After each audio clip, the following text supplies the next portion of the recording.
आपकी लाइफ में कभी चांद ग्रहण या सूरज ग्रहण लग जाता है तो आपको क्या एहतियात करनी चाहिए। आज़म मोहम्मद सल्लल्लाहु अलैहि वसल्लम के दौर में जब चांद ग्रहण लगा तो आज़म मोहम्मद सल्लल्लाहु अलैहि वसल्लम ने क्या नसीहत फरमाई, इसके बारे में आप ख़ुद भी जानें और लोगों को भी लाजमी बताएं। चांद ग्रहण से हमलावर पर क्या असरात होते हैं, मुकम्मल डिटेल से हम आपको समझाने की कोशिश करेंगे और आज़म मोहम्मद सल्लल्लाहु अलैहि वसल्लम ने हमें क्या बताया है चांद ग्रहण के बारे में वो भी हम जानेंगे। तो आपने हमारे साथ जुड़े रहना है। अगर आपको वीडियो पसंद आए तो प्लीज़ लाइक ज़रूर कर दिया करें और इसके बारे में अपनी राय का इजहार भी ज़रूर करना है। चलते हैं वीडियो के मौजू की तरफ। ऑनलाइन में बेस्ट एडवाइस और होम हेल्थ टिप्स के लिए वीडियो के नीचे दिए गए सब्सक्राइब के बटन पे यस करें और बेल आइकन पे यस करना ना भूलिएगा। आज़म मोहम्मद सल्लल्लाहु अलैहि वसल्लम के दौर में ज़माने में सूरज ग्रहण लग गया। सहाबा को फ़िक्र होगी कि इस मौके पर आज़म मोहम्मद सल्लल्लाहु अलैहि वसल्लम क्या अमल फरमाएंगे। इसके बारे में तहकीकात जान लेते हैं।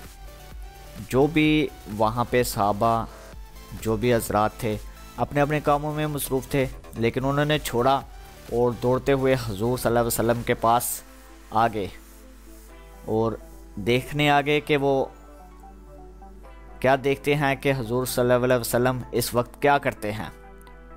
नबी करीम सल्लल्लाहु अलैहि वसल्लम ने 2 रकत नमाज पढ़ना शुरू कर दी। इतनी लंबी नमाज थी कि लोग कश खा खा कर गिनने लगे। नमाज में नबी करीम सल्लल्लाहु अलैहि वसल्लम रोते हुए और फरमाते हैं, ऐ रब्बुल इज़्ज़त, क्या आपने मुझसे इस बात का वादा नहीं फरमाया था कि आप इन लोगों को मेरी मौजूदगी होते हुए अजाब नहीं फरमाएंगे। अगर ऐसी हालात हो जाए अजाब वाले तो आप लोगों को इस्तिग़फ़ार ज़रूर करना चाहिए।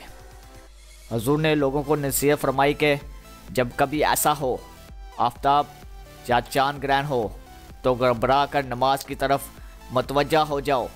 मैं जो आखिर के हालात देखता हूँ, अगर तुमको मालूम हो जाए तो हंसना कम कर दो, रोने की कसरत ज़्यादा कर दो। जब कभी ऐसा हालात पेश आए, नमाज पढ़ो, दुआ मांगो, सदका दो।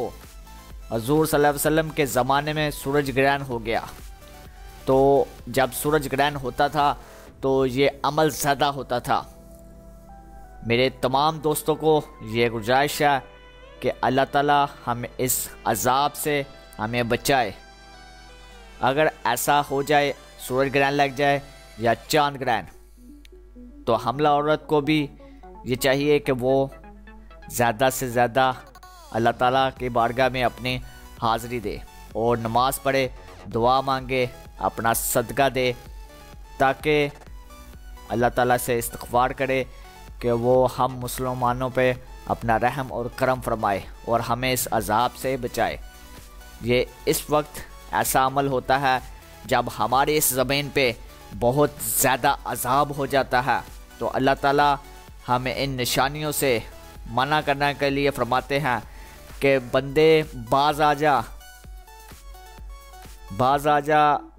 तो इस दुनिया में सिर्फ़ इबादत के लिए बनाया गया है और बुरे काम छोड़ दे। ये जो अमल जो भी हमारे सूरत हाल आती है, कभी बादलों की सूरत में, कभी बरसात की सूरत में, कभी कुछ सूरत में, तो ये सिर्फ़ हमें बुरे कामों से बचने की वजह से है कि ऐ बंदे बुरे काम से बच जा। अगर ऐसा हालात आ जाए तो दुआ करो, सदका दो, नमाज़ पढ़ो और कसरत से इस्तिग़फ़ार करो। तो नाज़रीन, मैं उम्मीद करूँगा आप हमारा ये वीडियो ख़ुद भी सुना है और इस पर अमल करेंगे और अपने दोस्तों के साथ भी इसको ज़रूर शेयर करेंगे। दुआओं में याद रखिएगा। इंशाल्लाह नेक्स्ट वीडियो में मिलते हैं इससे भी बेहतर और आसान तरीन मालूमाती वीडियो के साथ। अब तक के लिए इजाज़त दीजिएगा। अल्लाह हाफ़िज़।